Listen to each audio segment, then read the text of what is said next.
Man, let me tell you about my man Carlos. This dude right here is the king of bad luck. Like, if bad luck was a competition, he'd win first, second, and third place.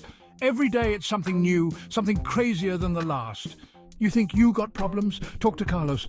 Now, Carlos, he's a good dude. Heart of gold, you know? But the universe ain't his friend. It's like the universe wakes up and says, 8, who we gonna mess with today? Carlos, you the target. And bam, it's on. This one day, though, this day takes the cake. I'm talking Olympic-level bad luck. The kind of day that makes you want to crawl back in bed and say, nope, not doing it. Y'all can handle the world without me today. So buckle up, people, because I'm about to tell you about the unluckiest day in the life of Carlos, the unluckiest dude alive. Get ready to laugh, because this stuff is straight out of a cartoon, only it's real, and it's happening to poor Carlos. So picture this, the alarm's going off.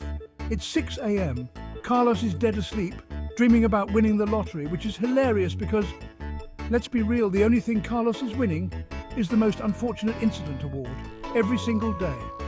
Anyway, the alarm's blasting some obnoxious pop song, right? Carlos reaches over to slam the snooze button. Only problem is, his hand doesn't hit the snooze. It connects with his alarm clock, full force. The clock goes flying straight into a glass of water he left on his nightstand. Boom! Short circuit. The lights go out. Carlos is left sitting in the dark, soaking wet, with the faint smell of burning electronics filling the air. Great, he mumbles to himself, just great. This is going to be one of those days. And let me tell you folks, he had no idea. Now, Carlos, he's got to get to work, right? Even unlucky dudes have jobs.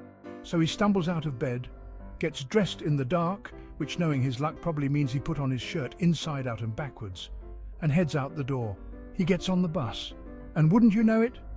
It's packed, like sardines in a can packed. He's crammed in there, standing on one foot, holding onto a pole for dear life. And then the bus hits a bump. Carlos goes flying. He lands face first in some lady's grocery bag. She starts yelling at him. He's apologizing. The whole bus is staring. It's a whole thing. Finally, he gets off the bus, covered in who knows what from the lady's shopping trip. And just when he thinks things can't get any worse, a bird poops on his head. So Carlos gets to work, right? Late, disheveled, smelling like a combination of wet dog and regret. His boss, Mr. Bigglesworth, yeah, I know, right? Sees him and just shakes his head. Carlos, my boy, he says in that voice that means trouble, you're late. Again. Carlos tries to explain about the alarm clock, the bus, the bird, the whole shebang. But Mr. Bigglesworth, he's heard it all before. Just get to your desk, Carlos, he sighs. So Carlos goes to his desk, which is when he realizes he sat on his lunch, his tuna sandwich, which was in his back pocket. Yep, tuna juice all over his new pants. This is shaping up to be the best day of his life, isn't it? Section 5. Lunchtime letdown, spills, chills and no thrills. Lunchtime rolls around and Carlos is starving. He decides to treat himself to a nice salad from the place down the street. You know, try to turn his luck around. He orders the salad, pays for it and turns to leave. And that's when it happens. Someone bumps into him. The salad goes flying. Dressing, lettuce, tomatoes, cucumbers, the whole shebang lands right on his head. He's standing there covered in salad when he hears someone laughing. He looks up and it's Brenda from accounting, the office crush. She's laughing at him. Carlos, my man, I feel you. Section 6, the home stretch and another tumble. So the workday finally ends. Carlos can't wait to go home, crawl into bed and forget this whole day ever happened. He's walking to the bus stop when he sees it, a dollar bill lying right there on the sidewalk. Finally he thinks, a little bit of good luck. He bends down to pick it up and, you guessed it, he trips, falls flat on his face. The dollar bill blows away in the wind. He just can't catch a break. He finally makes it home, feeling like he's been run over by a truck. He opens his apartment door expecting the worst. Maybe the ceiling caved in or his pet goldfish learned to fly and escaped through the window.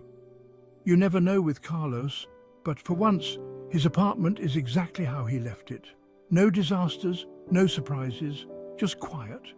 He lets out a sigh of relief and collapses on the couch.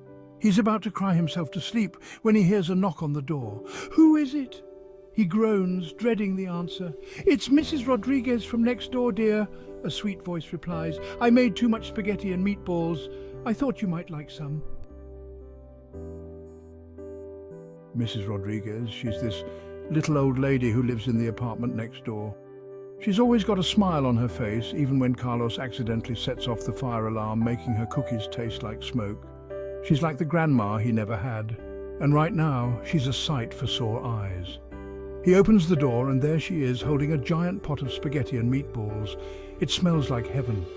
"Oh, Mrs. Rodriguez, you shouldn't have," he says, trying to be polite even though his stomach is growling louder than a bear in a honey shortage. "Nonsense, dear," she says, pushing the pot into his hands. "It's always better to share a meal with a friend." Carlos takes the spaghetti and meatballs inside. He heats it up, pours himself a glass of water, no more glasses by the bed for this guy, and sits down to eat. And you know what? It's the best spaghetti and meatballs he's ever had in his life. Maybe it's the company, maybe it's Mrs. Rodriguez's secret recipe, or maybe, just maybe, it's the fact that for the first time all day, something good has happened to him. As he eats, he starts to think. Yeah, he's had a bad day, a really bad day, but even on a day like this, there are still good things in life, good people, delicious food. Life throws curveballs. Sometimes it feels like you're dodging bananas and bird poop all day long. But that's just life, right? You've got to laugh at the absurdity of it all. And you know what? As Carlos finishes his spaghetti and meatballs, he starts to laugh. He laughs at the alarm clock, the bus ride, the salad, the dollar bill. He laughs until his stomach hurts, and then he laughs some more. Because even though he's the unluckiest dude alive, he knows one thing for sure. Tomorrow is a new day. And who knows? Maybe, just maybe, he'll even win the Luckiest Man Alive award.